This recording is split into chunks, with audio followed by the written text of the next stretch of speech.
وآتيناه من الكنوز ما إن مفاتحه لتنوء بالعصبة أولي القوة إذ قال له قومه لا تفرح إن الله لا يحب الفرحين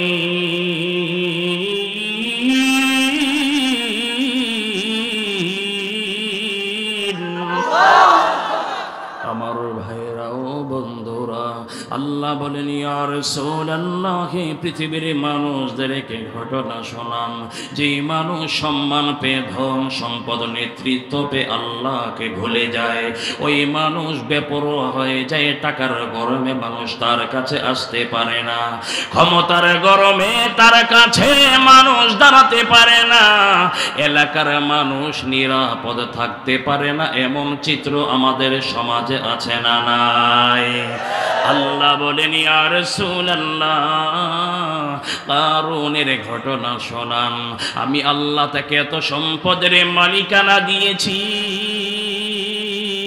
যেই সম্পদগুলি রাখার জন্য যে গুদাম ঘর ছিল ওই গুদাম ঘরে যেই তালা ব্যবহার করা হতো ওই তালার যেই ছোট ছোট চাবি ছিল এই চাবিগুলো বহন করার জন্য বড় শক্তিশালী কর্মচারী পর্যন্ত নিয়োগ দেয়া হতো এবার আল্লাহ বলেন মুসা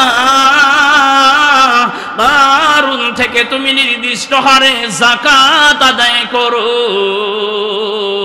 ওই ধনীর কাছ থেকে আদায় করে গরিবদের মাঝে বিতরণ করে দাও তাফসীরের কিতাবে লেখে হযরতে মূসা পয়গম্বর কারুনকে বললেন এ কারুন 1000 দিরহামে তুমি 1 দিরহাম দিবে 1000 দিনারে তুমি 1 দিনার দিবে 1000 বকরি থেকে তুমি একটি করে বকরি আল্লাহর রাস্তায় দিয়ে দাও এর কারণ শুনে নাও এই যে তোমাকে সম্পদ আল্লাহ তোমাকে দিয়েছেন ওয়া আহসিন কামা আহসানাল্লাহু ইলাইক এই যে সম্পদ আল্লাহ দিয়ে ইহসান করেছেন তুমিও গরিবদের ইহসান করো মূসা নবী বুঝায় কারুন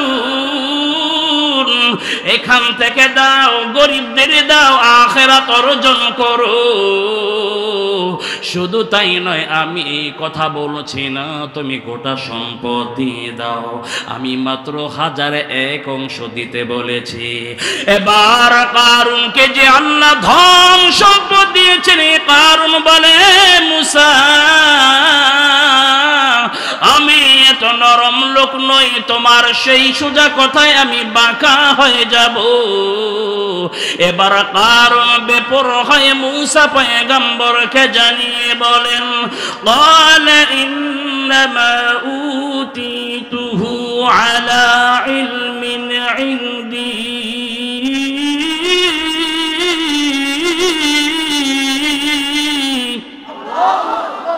কারুন বলে মূসা তুমি আমাকে এত কথা বুঝাচ্ছ আবতাগি ফীমা আতাকাল্লাহু দারাল আখিরা আমি যাকাত দিয়ে আখিরাত কামাই করব তুমি বলছো আল্লাহ যেমন আমাকে দিয়েছেন আমিও গরিবকে দিতে তুমি আমাকে বুঝাচ্ছ যে এইভাবে সব না দাও 1001 অংশ তুমি দাও রাখো তোমার কথা তুমি তোমার আল্লাহর কথা বলো তোমার আল্লাহর কিসের ইহসানের কথা বলো ইন্নামা উতীতুহু আলা ইলমিন ইনদি আমার যে সম্পদ যা কিছু আছে সব আমার ইলমিন ইনদি আমার জ্ঞান বুদ্ধি গরিমা দিয়ে উপার্জন করেছি আর একটু আস্তে কোন বাড়িওলি শুনে ফেলবো মনে হয় জোরে কর না নাউযুবিল্লাহ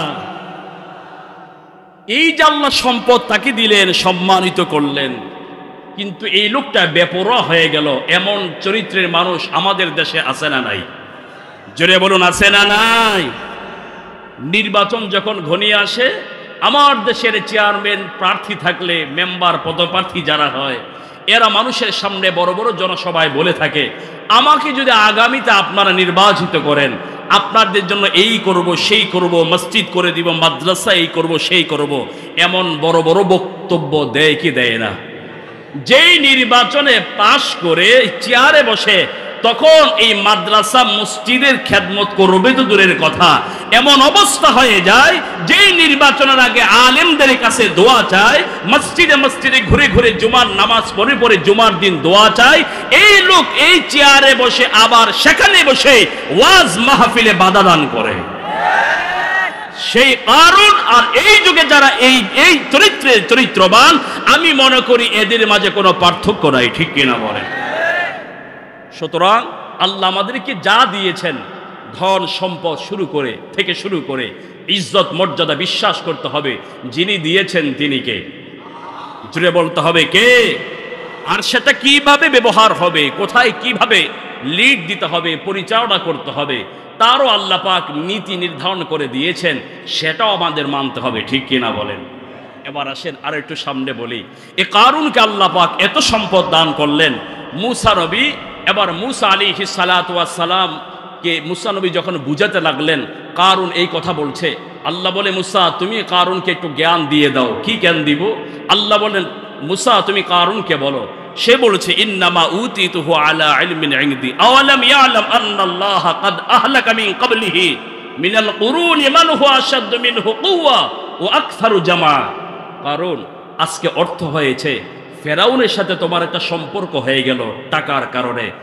কারণ আজকে তোমার যে শক্তি, যেই আধিপত্য দেখাচ্ছ, সম্পদের কারণে বড় বড় কথা বলছো, আল্লাহকে চিনতে চাও না, পরিচয় দিতে চাও না। কারণ শোনো, তোমার চেয়ে শক্তিশালী ব্যক্তি পৃথিবীতে ছিল, যে আল্লাহ তাদেরকে ধ্বংস করতে পেরেছেন, সে আল্লাহ চাইলে তোমাকেও ধ্বংস করতে পারেন, ঠিক কিনা বলেন?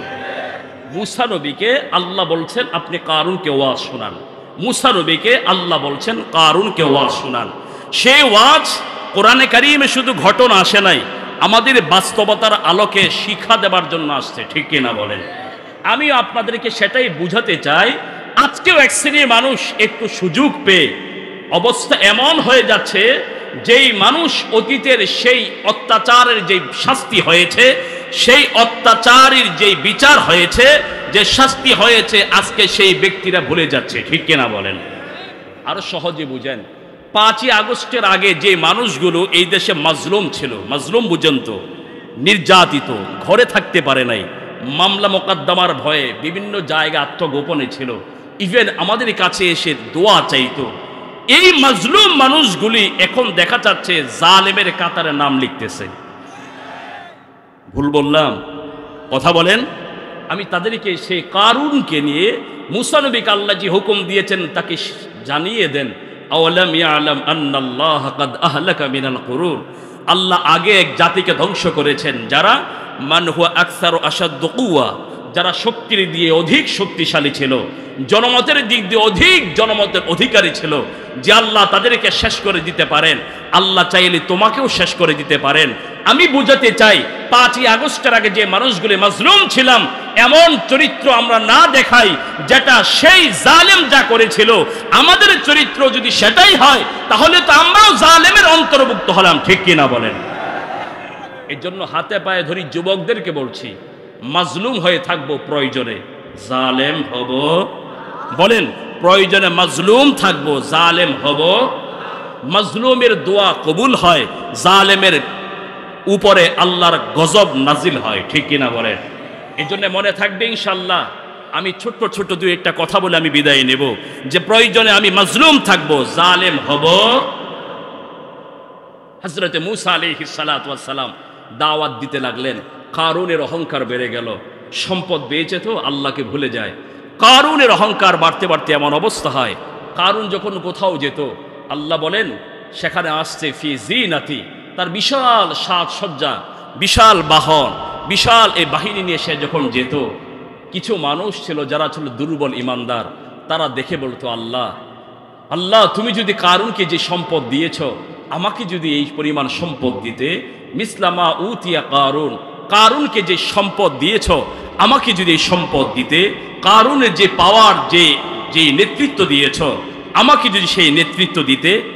এ ধরনের কিছু মানুষ আমাদের দুনিয়াতে আছে, সম্পদে শেষ হয় না, আল্লাহর নিয়ামত এত দিয়েছেন তারপরও আফসুস আফসুস করেই বেড়ায়, আছে না নাই? অন্যেরটা দেখে বলে, আল্লাহ তুমি আমারে কেন দিলা না, তাকে দিলা, আমারে দিলা না। আর তারটা দেখে থেকে আফসুস করতে করতে তার জীবন শেষ। এক পর্যায়ে হিংসা প্রতিহিংসার আগুনও তার অন্তরে জ্বলতে থাকে। কথা বলেন না কেন? এই রোগ আছে না নাই? আমি বলতে চাই এটাও দূষণীয়, এটা করা যাবে না। সম্পদ আল্লাহ যা দিয়েছেন এটা নিয়েই বলতে হবে আলহামদুলিল্লাহ। অন্যেরটা দেখে কখনো আফসোস করব? বলেন, অন্যেরটা দেখে কখনো আফসোস করব? হ্যাঁ, আসেন। আফসোস করলে এখানে তো কোরআনে কারিমের সামনে নেই, তাহলে আমি বুঝিয়ে আয়াত দেখে দেখে বুঝিয়ে বলতাম যে এই যে যারা আফসোস করেছে কারুনের সম্পদ দেখে, তাদেরই যেই বক্তব্য ছিল পরবর্তীতে আল্লাহ সেটাও সে কোরআনে সূরাতুল কাসাসে তুলে ধরেছেন। দেখেন হযরতে মূসা আলাইহিস সালাতু ওয়াস সালাম এভাবে কারুনকে বলছেন, কারুন যাকাত দাও, তুমি একটা নির্দিষ্ট হারে কিছু সম্পদ দিয়ে দাও। কারুন সহ্য করছে না, এক পর্যায়ে বলছে আর মূসাকে সামনে বাড়তে দেওয়া যাবে না। এবার কারুন সিদ্ধান্ত নিল যে মূসাকে তার ইজ্জত হানি ঘটাতে হবে। কিভাবে কি করবে? এক বেশ্যা মহিলাকে মূসা নবীর পিছনে লেলিয়ে দিল, তোমাকে যা চাও তোমাকে তাই দিব। তুমি শুধু মূসা যখন ওয়াজ করবে তখন তুমি আমার কথাটাকে প্রমাণ করার জন্যে তুমি আমার পক্ষে শুধু তুমি একটা সাপোর্ট দিবে। যদি দাও তোমাকে, তুমি যা চাও তাই তোমাকে দিব। নাউজুবিল্লাহ বলেন। আমার ভাইরাও বন্ধুরা ভালো করে বুঝবেন, আল্লাহর নবী হযরতে মূসা কালিমুল্লাহ জাতির উদ্দেশ্যে বয়ান করেন। এবার কারুন গিয়ে বলে, মূসা তুমি এখানে তোমার এক আল্লাহর কথা বলো, ধর্মের কথা বলো। মূসা রে, তুমি যে এত বড় অপরাধ করেছো এই সাজা কে নেবে? মূসা পয়গম্বর বলে, কারুন তুমি এটা কেমন করে বলো, আমি কি অন্যায় করেছি? কারুন বলে, যদি তুমি অন্যায় করো তার যেই সাজা হয় তুমি কি শাস্তি গ্রহণ করবে? আল্লাহর পয়গম্বর মূসা বলে, কারুন রে, ও কারুন, আমি যদি অপরাধী হই আমি অপরাধ মেনে নি, আমি শাস্তি গ্রহণ করব। এবার কারুন বলল, হে মূসা, তুমি না অমুক মহিলার সাথে জিনা করেছো। নাউজুবিল্লাহ বলেন। হযরতে মূসা কালিমুল্লাহ বলে, কারুন রে, এটা কেমন করে বলি সেই কথা? আমি পয়গম্বর অন্যের সাথে জিনা করব? এবার কারুন বলে, তোমার যদি বিশ্বাস না হয় তোমার সামনে প্রমাণ দেখায়। এবার ওই মহিলাকে যার সাথে কন্টাক্ট করা হয় পয়গম্বর ইজ্জত হানি করবে, ওই মহিলাকে ডেকে আনা হয়। তুমি বলো তোমার সাথে কে মূসা জিনা করে নাই? আল্লাহর কি ইচ্ছে হয় রে ও বাবারা? আল্লাহ পাক এই মহিলার ভিতরে হেদায়েতের নূর দিয়েছেন। এই মহিলা আবার জবান খুলে বলে, ও পয়গম্বর, আপনি একজন সত্য পয়গম্বর, আমি কেমন করে আপনার বিরুদ্ধে মিথ্যে কথা বলবো? কারণ আমার সাথে কন্টাক্ট করে এনেছে আপনার ইজ্জত হানি ঘটাবার জন্যে। আমি আল্লাহর কসম করে বলি, আপনি এমন সত্যের অধিকারী পয়গম্বর হয়ে আপনি আমার সাথে কোনো জিনা ব্যভিচার করেন নাই। জোরে জোরে বলেন সুবহানাল্লাহ। এবার আল্লাহর পয়গম্বর মূসা কালিমুল্লাহ জমিনে আল্লাহ কুদরতি পায় সেজদায় পড়ে বলে, ও আল্লাহ, যেই কারুন আমি পয়গম্বরের ইজ্জতের চাদর ধরে টান দিয়েছে, ও আল্লাহ, এবার এ কারুনকে ছাড়া যাবে না। আমি তোমার কাছে কারুনের বিরুদ্ধে মামলা দায়ের করলাম। তুমি একটা বিচার করে দাও যেন পৃথিবীর ইতিহাসে স্বর্ণাক্ষরে লিখিত হয়ে থাকে। নবীদের ইজ্জত নিয়ে টানাটানি করলে যে সাজা যিনি দিবেন তিনি কে? আর জোরে বলেন কে? ও ভাইরা, এবার আল্লাহ বলে, মূসা মাথা উঠাও, বলো তুমি কি বিচার চাও? বলে, আল্লাহ তুমি মাটির নিচে দাবাও। আল্লাহ বলেন, মাটি রে ও মাটি, দেরি করো না, তুমি কারুনকে মাটির নিচে দাবাতে শুরু করে দাও। এবার কারুনকে যখন মাটি দাবাতে শুরু করে দিল, মূসা পয়গম্বর বলেন, আল্লাহ গো, তুমি যদি শুধু কারুনকে মাটির নিচে ডাবিয়ে দাও, কারুনের অঢেল সম্পদের ব্যাপারে মানুষ আমাকে বলবে কারুনের সম্পদ আত্মসাতের জন্য মূসা মনে হয় অভিশাপ দিয়েছে। মাবুদ গো আল্লাহ, তাহলে একটা কাজ করো, কারুনের সাথে তার সম্পদগুলিও জমিনে ডাবিয়ে দাও, যেন পৃথিবীর মানুষ আমি নবী মূসার ব্যাপারে কোনো অপবাদ দিতে না পারে।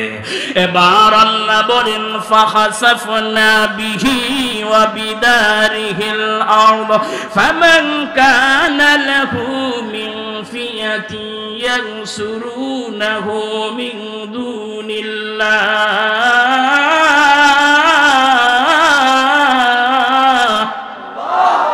আল্লাহ হুকুম দিয়েছে, পৃথিবীতে ডাবতে লাগলো।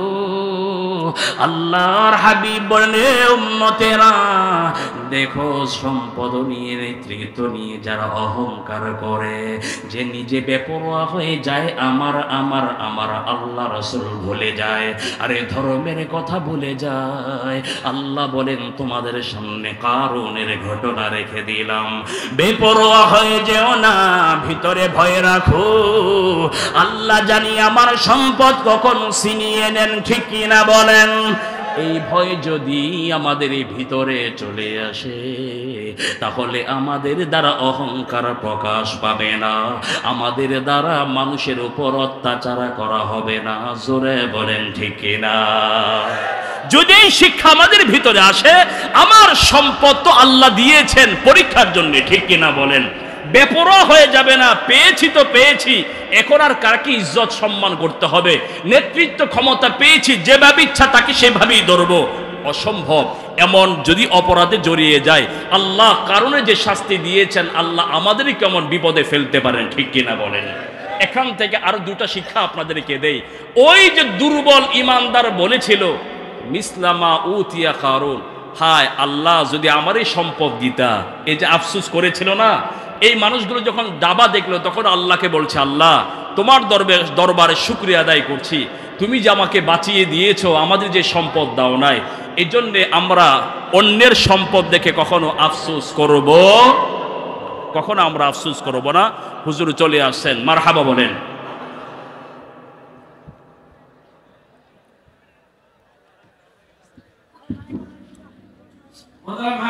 আমরা ইনশাআল্লাহ আমাদের মাঝে হযরত মাওলানা নসরুল ইসলাম কাসেমী দামাতুল খাতুন চলে এসেছেন। আমরা সবাই বসে যাই, কেউ এলিমেন্ট লাগলে সবাই ইনশাআল্লাহ বসে যাই। নারে তাকবীর, আল কুরআনের আলো, আল হাদিসের আলো, আল্লাহ রাসূল কাসেমী সাহেবের আগমন, শুভেচ্ছায় স্বাগতম। আল্লাহ রাসূল কাসেমী সাহেবের আগমন, শুভেচ্ছায় স্বাগতম। নারে তাকবীর, আল্লাহু আকবার। মোহতারাম হাজির, সবাই বসে যাই, সবাই বসে যাই। আমাদের প্রধান আকর্ষণ হযরত মাওলানা নসরুল ইসলাম কাসেমী দামাতুল খাতুন তিনি চলে এসেছেন। সামনে যারা দাঁড়িয়ে আছেন, পশ্চিম দিকে যারা দাঁড়িয়ে আছেন, মেহরবানি করে আমরা সবাই বসে যাই, সবাই ইনশাআল্লাহ বসে যাই। এখনই ওনার বয়ান শুরু হবে। ওনার বয়ানের আগে পবিত্র কালামে পাক থেকে তেলাওয়াত করবে হাফেজ তাসলিম বয়ান শেষ করুক, কথা শেষ করুক। জি, আমরা বলি আলহামদুলিল্লাহ। আমিও বিদায় নিচ্ছি। তাহলে যে কথাটা বলছিলাম, সম্পদ আল্লাহ যা দিয়েছেন সেটা পরীক্ষার জন্যে, আবার কখনো অভাব অনটন সেটাও আল্লাহ দেন পরীক্ষার জন্য, ঠিক কিনা বলেন? যেমন আমরা অনেক সময় একটু অভাবে পড়লে একবারে নিজেকে ভেঙে ফেলি, একেবারে এমন দুর্বল হয়ে পড়ি, সেটা যদি আমাদের একটু শক্তি পেতে হয়, আমরা হযরত আইয়ুব নবীর দিকে তাকাতে পারি। এত কিছু নেবার পরেও আল্লাহ পয়গম্বর আইয়ুব নবী নিজেকে একবারও ভেঙে ফেলে দেন নাই, এত অটল ছিলেন আল্লাহর উপরে, আমলও ছেড়ে দেন নাই। আমরা তো আমলও ছেড়ে দেই, এমনভাবে চলতে থাকি, আল্লাহর উপরে নারাজও করি, ইভেন কিছু মহিলা কিছু মা পুরুষও আছে এই কথাও বলে, বিপদ যখন আসে, অভাব যখন আসে, আল্লাহ খালি আমারে ধে আর কাউরে ফায়টায় না। কথা বলেন, এমন আছে না নাই? এমন কিছু উক্তি আমরা বলে ফেলি যেটা জঘন্য কথা। এই জন্য এই সমস্ত জিনিস থেকে, বিষয় থেকে আমাদেরকে হেফাজত করা চাই। বিপদে পড়লে ধৈর্য ধরবো কার উপরে? আল্লাহর উপরে। তাহলে সম্পদ দিয়েও আল্লাহ পরীক্ষা করেন, সম্পদ ছিনিয়ে নিয়েও আল্লাহ পরীক্ষা করেন। আল্লাহ মানে কাল্লা, এই সমস্ত চিন্তা বাদ দাও। সম্পদ থাকলে তোমার ইজ্জত বাড়বে, সম্পদ কম থাকলে তোমার বেইজ্জতির শিকার হবে, এমন চিন্তা মানসিকতা বাদ দাও। বরং তোমাদের এখন করণীয় হলো কাল্লা বাল্লা তুকরিমুনাল ইয়াতীম, তোমরা তো এতিমদের সম্মান করো না, তোমরা এতিমদের সম্মান করো, এতিমের হক আদায় করো, এতিমের মাথায় হাত বোলাও, এতিমকে মায়া করো, আমি আল্লাহ তোমার সম্মান বাড়িয়ে দেব। হ্যাঁ, ওয়ালা তাহাদ্দুন আলা তুআমিল মিসকিন, মিসকিন অসহায় আছে তাদেরকেও সহযোগিতা করা। তাদেরকে আমরা সহযোগিতা না করে সম্পদ জমাতে থাকি, আল্লাহ বলেন সম্পদ জমালে ইজ্জত বাড়বে না। তাদেরকে সহযোগিতা করো, গরিবদের থেকে ভালোবাসা নাও, আমি আল্লাহ সম্পদ বাড়িয়ে দেব। 3 নাম্বার হলো ওয়াতাকুলুনা তুরাস আকলাল লাম্মা, তোমরা তো অন্যের উত্তরাধিকারী সম্পদ আত্মসাৎ করে খাও। সম্পদের পাহাড় ধরবে, মানুষ ইজ্জত দিবে, মানুষ আমাকে ধনী বলবে, এই চিন্তা মানসিকতা নিয়ে অন্যের সম্পদ আত্মসাৎ করে খাচ্ছ। এসব চিন্তা বাদ দাও, ন্যায়ের পথে চলে অন্যের হক তুমি বুঝিয়ে দাও। আল্লাহ 4 নাম্বার দোষের কথা বলেন, এভাবে অতুহিব্বুনাল মাল হুব্বান জাম্মা, তোমরা তো সম্পদকে অনেক মোহাব্বত করো, অনেক মোহাব্বত করো। সম্পদ বেশি হলে আমার ইজ্জত বাড়বে, সম্পদ কমে গেলে তো আমার ইজ্জত করবে না। এই সমস্ত চিন্তা বাদ দিয়ে এই পথেই আমাদের চলতে হবে। আল্লাহ যেমন আমাকে ধন সম্পদ দিয়েছেন এটা পরীক্ষার জন্যে, সাবধানে চলতে হবে। আল্লাহ যেন আমার থেকে ছিনিয়ে কারণের মতো বেইজ্জতি না করেন। আবার আল্লাহ যদি আমাকে অভাব অনটন দেন, সেখানে আইয়ুব নবীর মতো ধৈর্য ধরতে হবে। যে আইয়ুবকে আল্লাহ বলেছেন ওয়াহাবনা লাহু আহলাহু ওয়া মিসলাহুম মাআহুম রাহমাতাম মিন্না, আইয়ুবকে 18 বছর আগে যা নিয়েছিলাম, আমি আল্লাহ 18 বছর পরে তার ধৈর্যের কারণে সব ফিরিয়ে দিয়েছি। রাহমাতাম মিন্না, আর স্পেশাল কিছু রহমত দিয়েছি, ভিন্ন ব্যাখ্যা সেদিকে যাব না। তাহলে আল্লাহ পাক সম্পদ পেয়েও আল্লাহকে ভয় করা, সম্পদ যদি হারিয়েও যায় সেখানেও ধৈর্য ধরে আমাদের জীবনটা একটা স্বাভাবিক জীবন যাপন করার তৌফিক আল্লাহ দান করেন। বলেন আমিন। আমলের নিয়তে ইখলাসের সাথে বলেন আমিন। আমি এখানে শেষ করছি, বিদায় নিচ্ছি। ওয়া আখিরু দাওয়ানা আলহামদুলিল্লাহি রাব্বিল আলামিন।